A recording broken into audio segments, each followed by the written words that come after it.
Ini soalan yang bagus tentang apakah pemantau atau monitoring lah ya.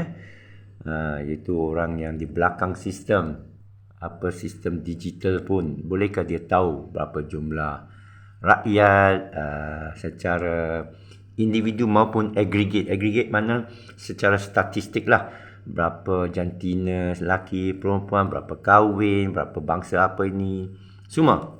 Sebenarnya dia dah tahu semua dah, tapi tak dia perlu transaksi, dia perlu nak sampai bertransaksi dengan orang tu.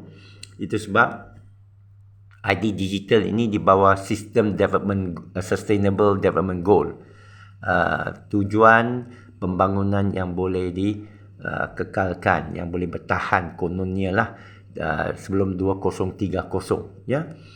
Dikatakan untuk mengurangkan kos, untuk menaikkan mutu hidup. Itu semua bagus, kita suka.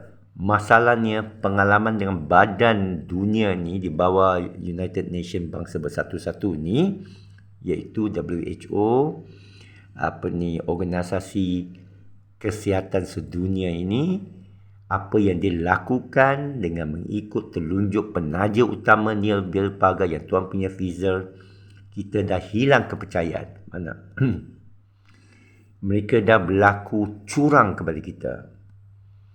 Mereka sebenarnya ada agenda nak menjual bakar sinun mereka. Masa awal 2020 tak ada timbul perkataan bakar sinun. Kerana masing-masing sibuk mengejar statistik. Berapa positif, tak ada terfikir pun alat yang pergi uji positif datang dari mana. Tak apa. Ya. Tapi akhirnya bila saya balik Malaysia, pertengahan 2020, seorang doktor beritahu saya, keluarga angkat saya beritahu saya, mereka tunggu vaksin bakar sinun. Ya. Saya tersebut, saya harap tidak kena ban. Dan mereka ban orang yang cuba kaitkan connect the dots ini. Jadi kesimpulannya, Facebook, TikTok, dia tahu maklumat anda tapi tak cukup lengkap. Dengan ID digital, lagi lengkap, lagi confirm, kerana kerajaan yang confirmkan. Dan kerajaan ini subscribe kepada ikut telunjuk dunia. Itu yang Mahathir, antara pemimpin yang memang lawan dunia. Ya, tak kisahlah anak dia billionaire ke apa, tapi falsafah dia antara pemimpin dunia yang berani soalkan barat. Berani lawan balik kata barat dia kononnya demokrasi, kononnya bebas. Sebenarnya tidak. Dia guna istilah-istilah ni semua dapat bukan saja mengawal pemikiran kerajaan kita, khususnya KKM, menteri sekali, kerana dia bagi banyak imbuhan kepada Tan Sri DG misalnya. Dapat banyak, jutaan orang kata. Grant, jawatan. Awak terbang business class. Semua jawatan WHO, kalau kamu dapat, awak terbang business class. Buat derma, tapi dia terbang business class. Jadi dia yang sedih, dia boleh pengaruhi sampai alim ulama, para mufti. Tak ada satu orang pun persoalkan. Tak ada satu orang pun berani persoalkan. Termasuk Dr. Mazhar, mufti kesayangan saya. Jadi kebetulan ibu bapa dia ada mengalami kemudaratan. Wallahualam apa sebabnya dia mungkin kaitkan ni. Tapi sekurang-kurang lepas itu berlaku kemalangan atas ibu bapanya, baru dia soalkan selepas dos yang keberapa. Dia kata kenapa perlu cepatkan di booster, kenapa? Dia tak tahu bakar sinun ini contohnya, dia perlu sekali saja kerana dia antibody. Ini yang orang tak belajar, kenapa perlu setiap 6 bulan. Jadi kita boleh tanya kawan-kawan lah, dah ambil dah booster ke-5, ke-6? Kerana setiap tahun kena 2 kali. Jadi benda-benda ini tak boleh soal. Bukan soal sangat pantau dia dah tahu dah. Sekarang dua, dia nak transaksi. Fahmi Fadil, dia kata dia ikut program Hamzah Zainuddin dulu. Kerajaan yang lepas, di mana disebut dia boleh kebolehan buat transaksi. Dia hantar duit ke konon, hantar duit lah. Dia boleh sampai mengawal anda melalui imbuhan dan sebagainya lah, atau tidak bagi imbuhan. Ya. AI Sam Altman Open AI dah tawarkan siapa bagi biometrik dia masuk digital Open AI Google ke apalah Elon Musk punya, dia bagi token kau sekian duit lah, boleh baca Open AI token percuma. You masuk, mungkin digital dunia ini tidak kerjasama itu nak matikan yang lain, matikan yang swasta, dikontrol elitis. Sekarang orang swasta dikontrol badan kerajaan dunia. Bill Pagar, kenapa di belakang WHO?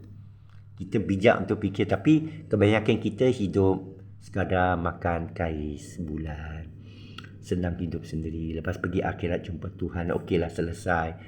Tapi tak baca Al-Quran, menyuruh kita perlu mencari jiwa kita Allah bagi ini nak ke jalan Allah, menjaga kesejahteraan manusia. Ini tujuan saya menghabiskan masa. Berterima kasih, alhamdulillah, syukur kepada Allah, menerangkan dalam bidang saya IT, ya, bahawa memang dalam IT kalau kita tahu maklumat semua anda amat power, kerana saya duduk dalam bilik admin dalam banyak sistem, memang power, dapat information atas fingertip hujung jari.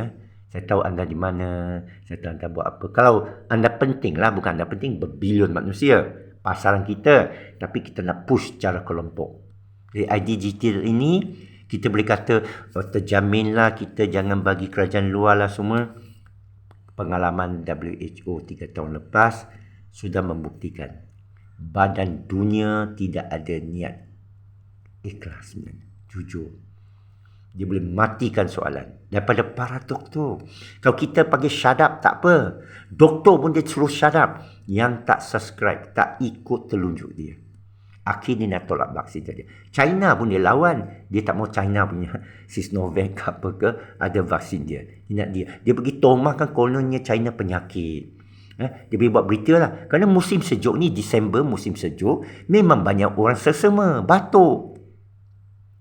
Jadi dia kata tukar angin kan. Jadi dia kata tengok China ni banyak kes. Setiap tahun memang banyak kes. Ini dalam statistik kita dah tahu dari kecil dulu. Tiba-tiba dia mainkan. Ya.